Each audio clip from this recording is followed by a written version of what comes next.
1990년 4월 1일 애리조나 도로 순찰대의 마이크 밀러 경감은 카사데 그란데 근처의 고속도로 옆에서 비상등을 켠 채 멈춰있는 트럭을 하나 발견합니다. 혹시 무슨 사고가 있어 멈췄는지 물어보러 간 경감은 트럭 뒷좌석에서 수갑에 묶인 채 비명을 지르는 어느 여성을 목격하게 되었습니다. 마이크 밀러 경감은 서둘러 지원을 호출했고 운전사에게 무슨 일이 벌어지고 있는지 물었습니다. 운전사는 서로 합의된 행위라고 변명했지만 아무리 봐도 합의된 장면으로 보이지가 않았고 경감은 그 자리에서 운전사를 체포합니다. 나중에 운전사의 집을 압수수색하게 되었는데요. 이곳에서 어느 소녀가 촬영된 몇 장의 사진들이 발견됩니다. 경찰에서 이 사진의 정체에 대해 신문한 결과 운전사가 저지른 범죄의 또 다른 피해자였음이 드러났는데요. 놀랍게도 그는 사진 속 피해자를 한 달 이상 데리고 다니며 고문하고 괴롭히다가 숨지게 했음을 자백합니다. 또한 여러 건의 범죄를 추가로 저질렀음도 밝혀졌는데요. 오늘 소개할 세기의 살인마는 트럭 스탑 킬러라고도 불렸던 로버트 벤자민 로즈입니다.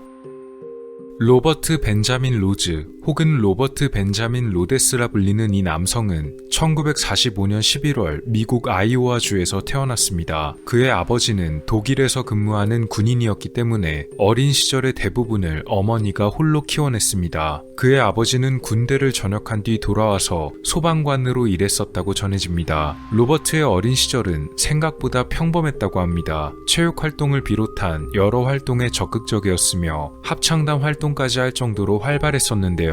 이런 그는 사춘기를 겪으며 조금씩 변한 것으로 보입니다. 16살 때 차량 절도 혐의로 체포된 이후 패싸움 등의 범죄에 연루되기도 하며 조금씩 엇나갔습니다. 이런 그의 엇나간 행위는 학교를 졸업한 뒤 해병대에 입대했을 때도 여전했던 것으로 보이는데요. 해병대에서 복무하던 중에 강도 사건을 벌인 혐의로 군사재판에서 불명예 제대 판결을 받게 되었습니다. 설상가상으로 로버트가 해병대에 복무하던 중에는 그의 아버지가 스스로 목숨을 끊는 일도 있었습니다. 당시 그의 아버지는 미성년자를 강제 추행한 혐의로 체포되어 재판을 기다리고 있던 중이었다고 하네요. 이로 인해 전문가들은 훗날 로버트가 벌인 범죄 성향이 여러모로 타고난 것이었을 수도 있다고 진단했습니다.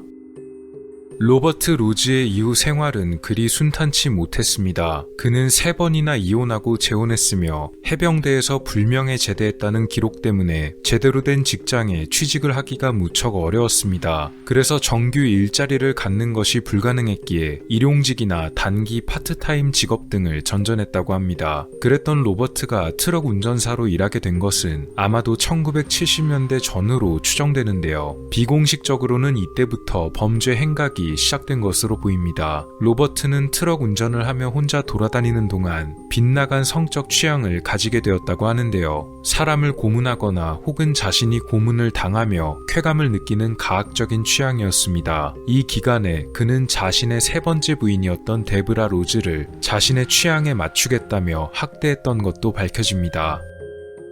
로버트의 타겟이 된 것은 바로 히치하이커들이었는데요. 체포된 이후 자백한 주요한 피해자들은 이렇습니다. 첫 번째 피해자는 24살의 패트리샤 캔디스 월시 그리고 26살의 남편 더글러스 지스코브스키였습니다. 두 사람은 1989년 시애틀을 떠난 이후 실종되었는데요. 로버트는 이들이 히치하이킹을 하는 것을 목격하고 사람 좋은 미소를 띄우며 트럭에 탑승시켰습니다. 그리고 이들이 탑승하자마자 로버트는 남편 더글러스의 목숨을 그 자리에서 뺏었습니다. 이후 그는 일주일이 넘게 패트리샤를 데리고 다니며 여러 방법으로 고문하고 관계를 가진 다음 그녀의 목숨을 빼앗은 뒤 유타주 밀라드 카운티에 유기합니다. 앞서 희생된 그녀의 남편 더글러스의 시신은 1992년에 발견된 뒤 신원이 확인된 상태였습니다. 패트리샤의 시신은 이보다 앞선 1990년 10월 26일 사슴을 사냥하던 사냥꾼들에 의해 발견되었는데요. 다만 처음 발견되었을 때는 시신의 부패가 심각해서 로버트가 자신의 피해자였음을 진술하고 난 이후에도 그녀의 시신이었음을 확인하기가 어려웠기 때문에 신원불명의 시신으로 분류가 되어 있었다고 합니다. 이 정체불명의 시신이 패트리샤의 것이었음이 드러난 것은 2003년 5월 그녀의 턱뼈를 엑스레이로 대조한 후였습니다. 1990년 9월 29일 경찰은 로버트의 진술에 따라서 일리노이주 그린빌에 위치한 버려진 헛간을 조사합니다. 이곳의 다락방에서 경찰은 심하게 부패한 어느 여성의 변사체를 발견할 수가 있었는데요. 이 사체의 신원은 그해 2월 남자친구와 가출해서 실종 신고가 접수되었던 여성 레지나 K 월터스였습니다. 그녀는 로버트의 피해자들 중 가장 많이 알려진 피해자인데요. 레지나 K 월터스는 실종 당시 아직 10대 소녀였고 텍사스주의 패서디나에서 살고 있었습니다. 2월 3일 남자친구였던 리키 리 존스와 가출한 뒤 여러 곳을 돌아다니며 히치하이킹을 하다가 로버트의 마수에 걸려든 것으로 보였습니다. 로버트는 앞서 벌인 패트리샤 사건과 비슷하게 이 두 사람을 트럭에 태운 다음 레지나의 남자친구였던 리키의 목숨을 먼저 뺏은 뒤 그녀만 오랫동안 따로 데리고 다녔던 것으로 보입니다. 그 기간은 무려 한 달 정도로 보였는데요. 이 기간 동안 그는 자신의 취향에 맞추기 위해 그녀의 긴 머리카락도 짧게 잘라냈던 것으로 보입니다. 경찰이 로버트의 집을 압수수색하며 찾은 증거품들 중에는 레지나 K 월터스의 모습이 담긴 사진들이 있었습니다. 그는 여러 곳을 돌아다니며 사진을 촬영했는데요. 그 중에는 검은색 원피스를 입힌 채 찍은 사진들도 있었고 또 마치 어린 남성처럼 보이게끔 입힌 채 찍었던 사진들도 여러 장 발견되었습니다. 아마도 그녀는 로버트의 피해자들 중 가장 오랜 기간 동안 납치되었던 것으로 보였는데요. 왜냐면 로버트의 집안에서 발견된 물품들 중에는 그녀와 관련된 여러 가지 증거들이 있었기 때문입니다. 특히 한 가방 안에서 발견된 물건들은 거의 다 레지나 K 월터스와 관련된 것들이었습니다. 가방 안에서 발견된 물건들 중에는 사진 촬영을 할 때 그녀가 입었던 옷가지들이 있었습니다. 검은색 원피스 그리고 파란색 티셔츠를 비롯해서 여러 가지 옷가지들이 그대로 들어 있었는데요. 로버트의 가학적인 성격을 미루어 볼 때 전문가들은 그가 가끔 레지나의 사진과 옷을 꺼내보며 사건을 추억하려는 의도였을 것이라 분석했습니다.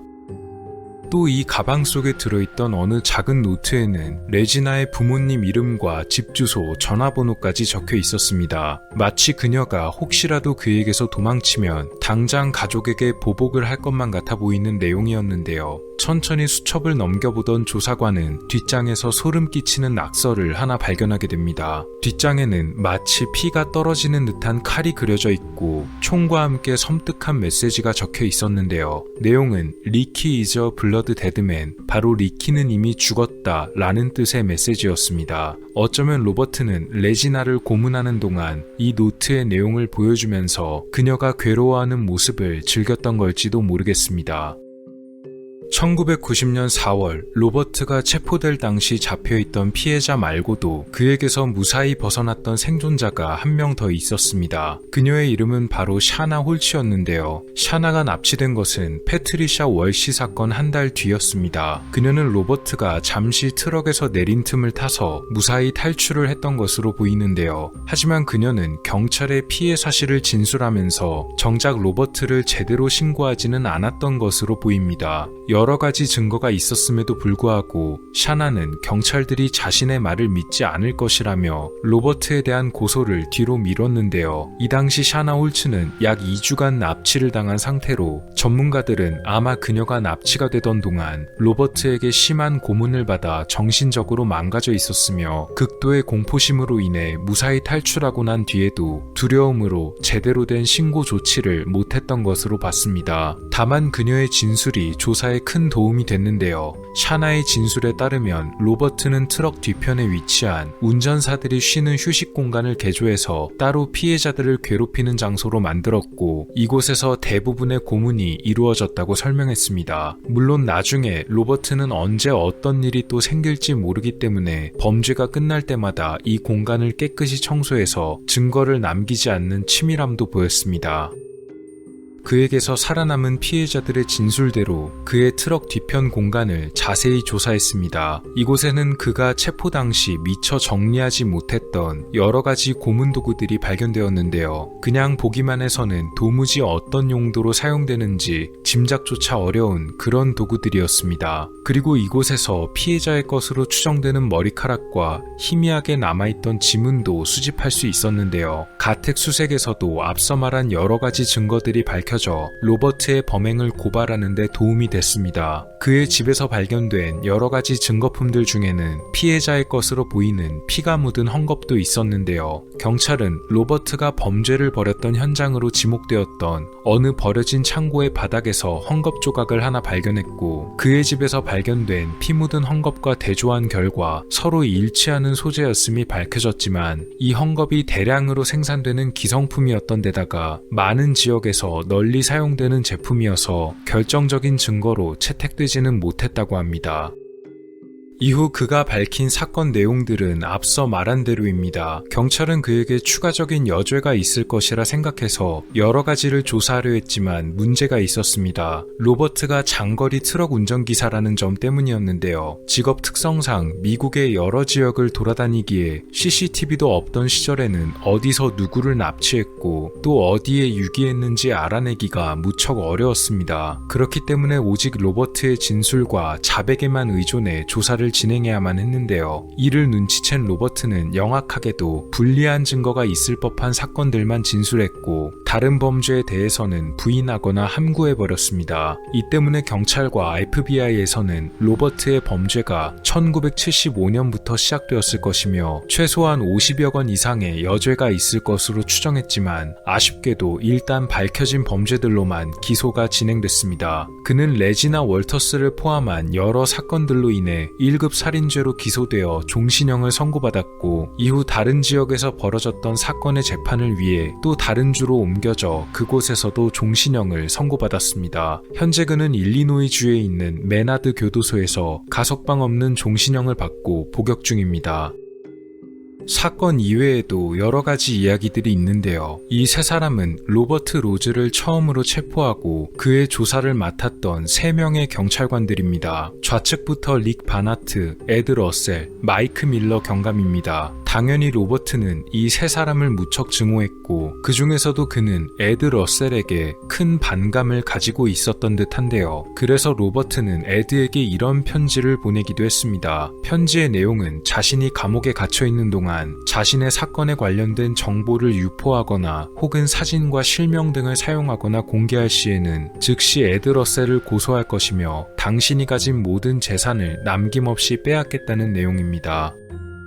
경찰에서는 로버트 로즈의 소지품들 가운데에서 어느 사진 한 장을 찾아냈었습니다. 이 사진은 로버트가 직접 트럭 내부에서 촬영한 것이며 신원을 알 수 없는 어떤 젊은 여성이 찍혀 있었습니다. 경찰에서는 이 여성이 그의 또 다른 피해자라고 여겨서 로버트에게 사진 속 여성에 관해 물었지만 확실한 증거가 없다고 여긴 그는 묵비권을 행사합니다. 결국 경찰에서는 이 여성의 정체에 관해 알기 위해 사진을 공개하고 제보를 받기 시작합니다. 로버트의 피해자들에게는 공통점이 있었는데요. 그것은 바로 그가 피해자들의 머리카락을 아주 짧게 잘랐다는 사실이었습니다. 하지만 사진 속 여성의 머리는 아직 길었기 때문에 납치된 지 얼마 지나지 않아 촬영된 것으로 보였습니다.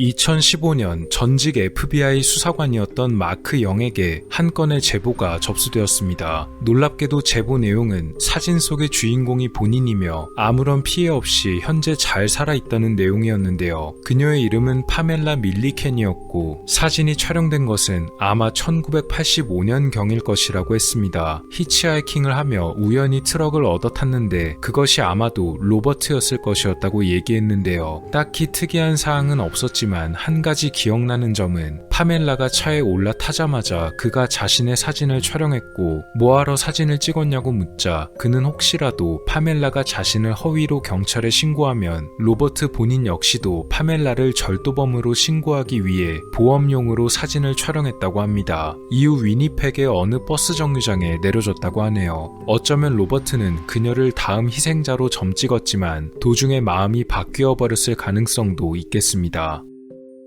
아직 밝혀지지 않은 사건이 최소 40건 이상으로 추정되니 어차피 가석방 없는 종신형을 살 바에야 사건 내용을 전부 다 자백하는 것이 낫지 않을까 싶지만 이미 70대가 훌쩍 넘은 로버트는 여전히 입을 다물고 있습니다. 눈을 감기 전에라도 마음을 바꿔서 실종된 일부 피해자들의 행방이라도 찾을 수 있다면 좋겠네요. 트럭스탑 킬러라고도 불렸던 범죄자 로버트 벤자민 로즈에 관한 이야기였습니다. 오늘 미스터리 어떠셨나요? 영상을 재밌게 보셨다면 채널에 방문하셔서 더 많은 영상을 시청해보세요. 미스터리 큐브였습니다. 감사합니다.